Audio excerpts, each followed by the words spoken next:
Hey guys, how's y'all? Welcome back to our channel. My name is Deepak and in today's video I will show you how to unzip, extract or decompress zip or compressed files. So let's jump into our video quickly.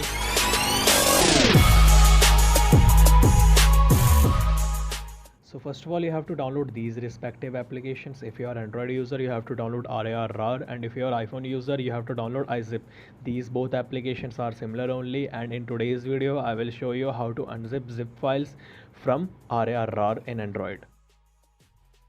First of all, open the application and locate your zip file which you want to extract, and then select add file and then click on this icon to extract, and then browse the location where you want to extract and then select it, and then click on OK, and then again click on OK, and then the file will be extracted. If you have any further queries related to this video, just DM me on my Instagram. My Instagram ID is deepak.code.